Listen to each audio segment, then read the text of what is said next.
요즘은 반려동물과 함께 하시는 분들이 참으로 많이 계십니다. 그 중에 어떤 한 분이 반려견의 우유가 좋다 이 말을 듣고 자신의 반려견에게도 우유를 먹이려고 하나 먹지를 않습니다. 먹이려고 하면은 싫다고 몸부림칩니다. 그래서 반려견의 머리를 무릎 사이에 끼고 턱을 벌린 다음 억지로 목구멍 속으로 우유를 부어 먹였습니다. 그러던 어느 날입니다. 실수로 우유통을 넘어뜨려 우유를 바닥에 엎지르고 말았습니다. 그런데 놀랍게도 이 반려견이 바닥에 떨어진 우유를 핥아 먹기 시작합니다. 우유를 싫어하는 줄 알았는데 그게 아니었던 것입니다. 반려견 주인은 그제서야 비로소 개가 이 반려견이 우유를 싫어했던 것이 아니라 우유를 먹이는 자신의 방법이 틀렸다는 것, 비로소 그때 깨닫게 되어집니다. 우리 지금까지 살아오면서 특히 올 한 해 하반기를 시작하면서 그동안 내가 좋아해서 하는 일들이, 그동안 내가 옳다고 생각하는 그 일들에 대하여 한번 곰곰이 점검해 보시고 또 한번 생각해 보시기 바랍니다. 특히 살아오면서 어떤 일이 풀리지 아니하고 답답할 때 한 번쯤 일을 멈추고 묵상과 기도를 하면서 꼼꼼하게 따져 보시면 어떨까요? 무엇 때문에 그렇게 잘 안 됐을까? 왜 나에게 이런 일들이 반복되어질까? 무슨 이유로 왜 그리할까? 등등 말입니다.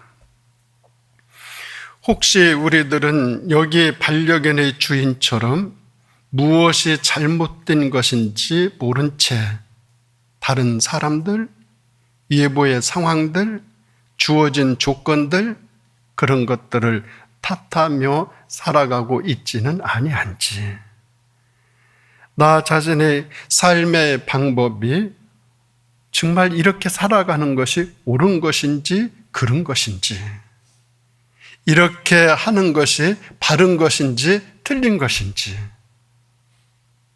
지혜를 모으면서 하반기를 열어 나가실 수 있기를 바랍니다. 오늘은 올 하반기 첫 주일이자 맥주 감사절입니다. 살아가며 가장 힘들고 어려울 때를 보릿고개라고 하죠. 어쩌면 지금 이 순간이 나 자신의 보릿고개일 수도 있습니다. 그러나 우리 하나님은 그 어려운 순간에 보리와 밀로 견디게 하여 주신 것처럼 나 자신의 가장 힘든 순간을 붙잡아 주시고 인도해 주십니다. 이를 감사하는 절기가 맥주 감사절입니다. 비록 이 순간이 보릿고개와 같은 삶이라 하더라도 올 하반기를 시작하면서 우리들의 삶이 물가에 심어진 나무들처럼 싱그럽고 푸르르고 청청한 삶이 되기 위해서는 어떤 방법을 택하여 살아가야 될지 더 깊이, 더 많이 묵상하실 수 있기를 바랍니다. 하나님은 오늘 본문에서 두 가지 길을 첨예하게 대조시켜 진정한 삶의 모습을 인상적으로 제시하시면서 선택의 결단을 내리게 하십니다. 선택은 순간이나 그 결과는 영원히 엄청난 차이를 가져다 줍니다. 올 하반기 우리 모두의 삶이 물가에 심어진 나무처럼 결실이 그치지 아니하는 청청한 인생이 되기 위해서는 어떻게 해야만 할까요? 첫째는 떠나지 말아야 됩니다. 하나님을 떠나지 말아야 된다라는 것입니다. 본문 5절 말씀 보면 무릇 사람을 믿으며 육신으로 그의 힘을 삼고 마음이 여호와에게서 떠난 그 사람 저주를 받을 것이라 이렇게 말씀하고 계십니다. 마음이 하나님에게서 떠나 사람을 믿거나 사람을 의지하는 사람, 그리고 세상적인 것으로 자신의 힘을 삼는 사람, 이 사람은 오늘 본문에서 저주를 받는다 말씀하고 있습니다. 사람이 하나님의 자리를 차지하는 우상이 세상적인 것이 하나님의 자리를 차지하는 우상이 되어서는 절대로 안 됩니다. 사람을 믿고 따르던 자는 한결같이 크게 실망하게 되죠. 상처를 입게 되어지죠. 사람이나 물질 때문에 우리 하나님을 경홀히 여기거나 떠나서는 절대로 안 된다라는 것입니다. 잠시는 잘 되는 것 같아요. 그런데 나중에 보면은 안 되는 거예요. 그리고 모든 것을 다 잃어버리게 되어져요. 여호와를 떠난 그 자체가 가장 큰 저주예요.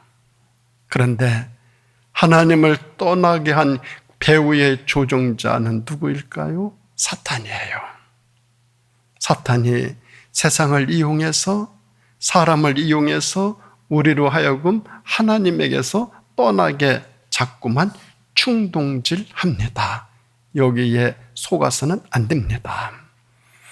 포도나무 가지가 포도나무에서 떨어지면 마르고 죽는 것처럼 하나님을 떠난 인생은 희망이 없는 영원한 죽음에 놓여질 수밖에 없습니다. 어떤 사람은 대단한 성공을 했어요. 너무너무 잘 됐어요. 그 즉시 하나님을 떠나는 사람이 있습니다. 너무나 잘 돼가지고 하나님을 떠나요. 어떤 사람은 잘 안 돼요. 실패가 계속되어져요. 그래서 책임을 회피하며 불평하면서 하나님을 떠나는 경우도 있습니다. 너무나 잘 돼서 하나님을 떠나는 사람이 있는가 하면은 너무나 안 돼서 하나님을 떠나는 사람들도 있습니다.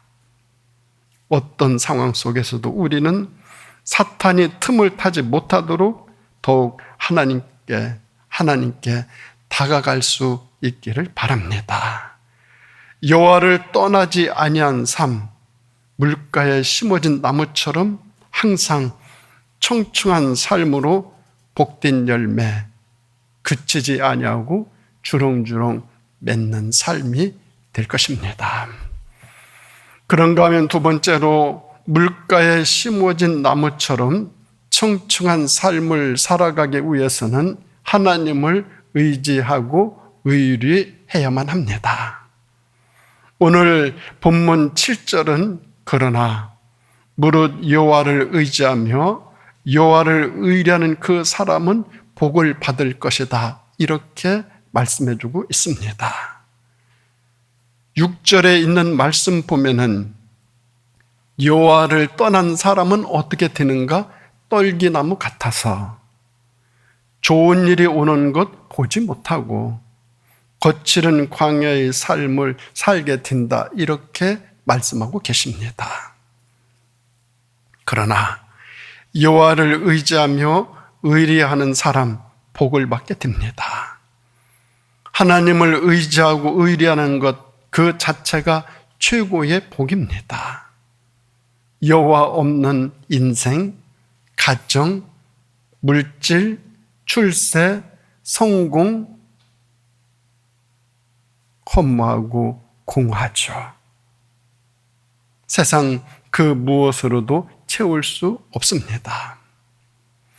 하나님을 떠난 그 자리에 세상적인 것으로 채우려고 노력하면 노력할수록 더 갈증이 나고 더 고통스러운 삶을 살게 됩니다. 하나님의 자리는 하나님으로만 채울 수 있습니다. 사람이 사람에게 주는 복도 귀하지만 하나님이 주시는 복은 형용할 수가 없습니다. 하나님의 자리는 하나님의 것으로 채워야 됩니다. 그 자리를 세상적인 것, 인간적인 것으로 채우려고 하면 할수록 더 피폐해지는 삶을 살게 됩니다. 믿음의 사람들은 하나님의 복을 하나님의 복의 맛을 아는 사람들입니다. 이 하나님의 복의 맛을 위해서 모든 것을 포기하고 모든 것에 순종하며 살아갑니다. 하나님 중심으로 살고 하나님의 영광을 위하여 살아갑니다. 오직 하나님만 의지하고 의리하면 반드시 복을 주십니다. 그런데 하나님을 떠난 삶은 너무 피폐해지게 됩니다. 남아프리카 공화국에 알리 카페드라고 하는 농사꾼이 있었습니다. 이 사람은 자신의 농장에서 목축과 농사를 지으며 아주 안정된 생활을 잘 하고 있었습니다. 그런데 이 나라에 다이아몬드 광산 붐이 일어나서 온 나라 사람들이 다이아몬드 찾기에 혈안이 되었어요. 이 농사꾼 알리는 갑자기 자기 자신이 가난하다 이런 생각이 들었어요. 그래서 자기도 다이아몬드를 찾아 부자가 되어야겠다 생각을 하자 그 마음이 들떠서 걷잡을 수가 없어요. 그래서 농장을 팔았어요. 자금을 마련해 가지고 다이아몬드 찾는 일에 나섰습니다. 나라 이곳저곳 곳곳 찾아 헤매었으나 다이아몬드를 찾는데 실패합니다. 집을 떠난 지, 농장을 팔아 집을 떠난 지 10년 동안 찾아 헤맸으나 찾지 못했어요. 절망 끝에 바다에 뛰어들어 극단적 선택을 하고 맙니다. 그런데 이 알리로부터 농장을 사들인 러셀이라고 하는 이웃 농사꾼이 농장 냇가에서 검은빛 나는 돌을 발견합니다. 마침 그때 집에 목사님이 신방으로 오셨어요. 그래서 이 러셀이 목사님에게 보여드리면서 이 돌이 어떤 돌일까요? 목사님은 그 돌을 한참 동안 살폈어요. 그리고 깨트려 봤어요. 깨트리니 갈라진 사이로 빛나는 다이아몬드가 그 돌 속에서 나왔습니다.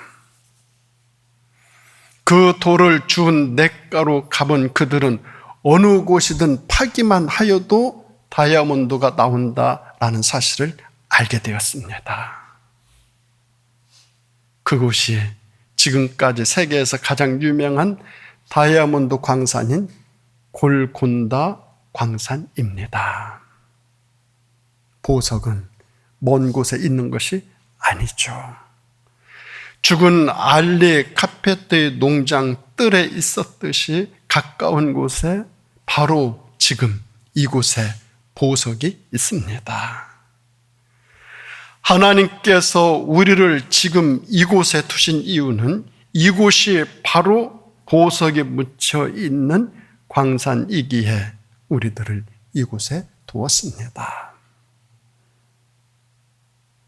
하나님이 나에게 이런 일을 하게 하였고, 이런 동네에 살게 하였고, 이런 일을 하게 하여 주셨고, 이렇게 하나님을 섬기게 하여 주셨고, 나에게 귀하고 복된 자녀들 주셨고, 지금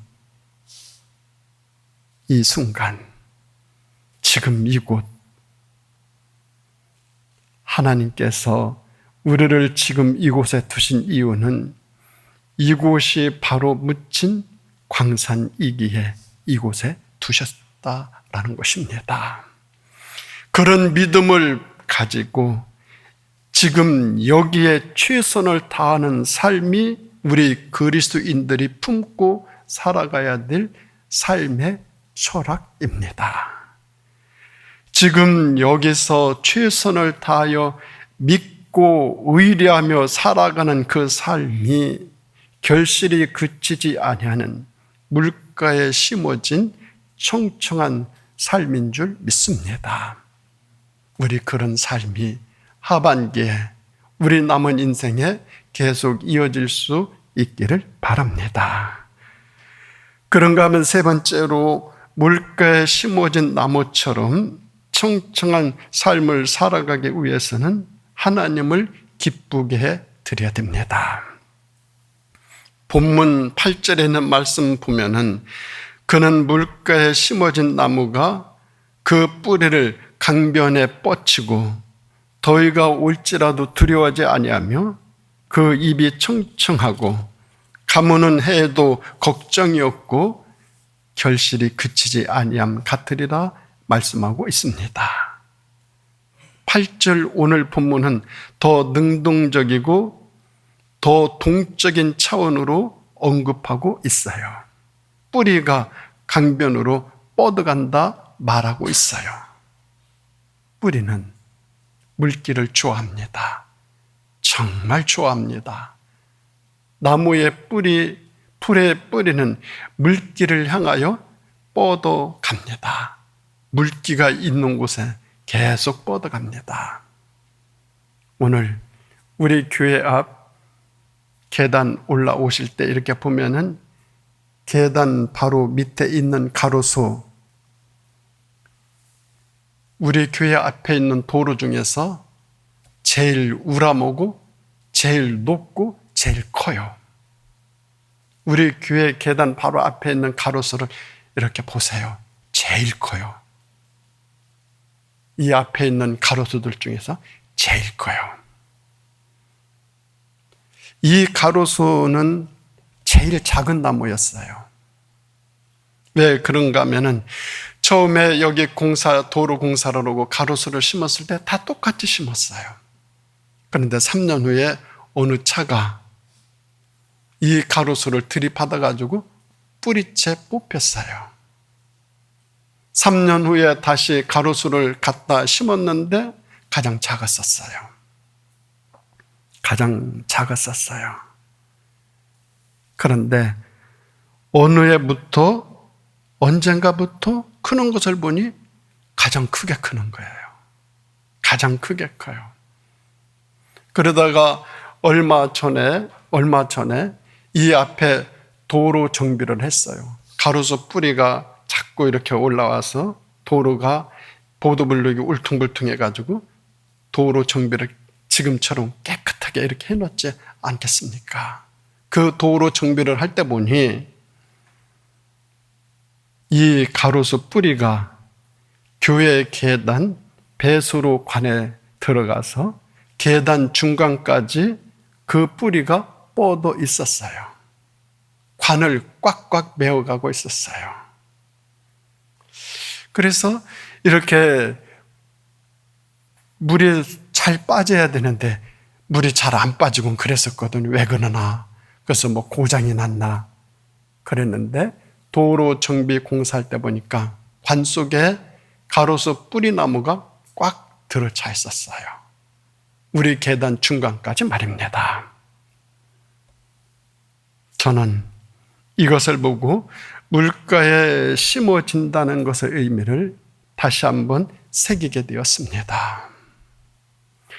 뿌리는 물기를 향하고 가지는 햇빛을 향하듯 방향이 중요하죠. 하물며 물가에 심어진 나무는 은혜의 한 복판에 지금 있는 것이죠. 그러니 물가에 심어진 나무는 더위가 올지라도 두려워하지 않습니다. 잎이 항상 청청합니다. 가뭄도 걱정이 없어요. 결실 그치지 않아요. 우리 인생에서 속도 중요해요. 그런데 방향이 더 중요해요. 그런데 이 방향은 선택에서 결정이 되어져요. 선택이 잘된 삶, 하나님이 기뻐하시는 삶이에요. 내 삶의 방향의 선택, 이것이 잘된 그 삶을 하나님은 몹시 좋아하셔요. 기뻐하셔요. 우리의 삶의 목적은 하나님을 영화롭게 해드리는 것이고 기쁘시게 해드리는 것이에요. 자식이 부모님을 기쁘시게 해드리듯 하나님의 자녀는 어떠한 상황 가운데서도 하나님을 기쁘시게 해드리는 삶 살아야 되죠. 그 삶 속에 만족이 있어요. 보람이 있어요. 행복이 있어요. 웃음이 있어요. 우리의 보람과 기쁨은 하나님의 기쁨에서 나와요. 그러니 하나님을 기쁘시게 해드리면 하나님이 다 해주셔요. 최고의 것으로 풍성하게 안겨주셔요. 가는 앞길 시온의 대로로 열어주셔요. 시작은 미약하지만 나중을 창대하게 해주셔요. 하나님을 기쁘시게 해드리니 바른 선택, 바른 방향을 잡고 인생을 펼쳐가니 하나님이 그 삶을 책임져 주셔요. 그 삶이 결실이 그치지 아니하는 청청한 삶인 줄 믿습니다. 사랑하는 우리 성도 여러분, 비록 지금은 보릿고개라 하더라도 하반기 우리 모두의 삶은 물가에 심어진 나무처럼 더위가 올지라도 두려워하지 아니하고 가뭄은 해도 걱정이 없고 결실이 그치지 아니하는 청청한 삶으로 나가실 수 있기를 예수님의 이름으로 축원드립니다. 기도하시겠습니다. 하나님 아버지 감사드립니다. 메마른 이 세상 살아가는 저희들에게 우리 하나님께서 은혜의 한 복판인 물가에 심어진 나무로 저희들을 인도하여 주시니 감사드립니다. 그 인도하심의 바른 선택과 방향을 잘 잡아서 하나님을 기쁘시게 해드리면서 청청한 삶으로 아름다운 결실 그치지 아니하고 주렁주렁 맺어가는 남은 우리 모두의 인생의 삶이 되어질 수 있도록 인도하여 주시기를 예수님의 이름으로 간절히 기도드립니다. 아멘.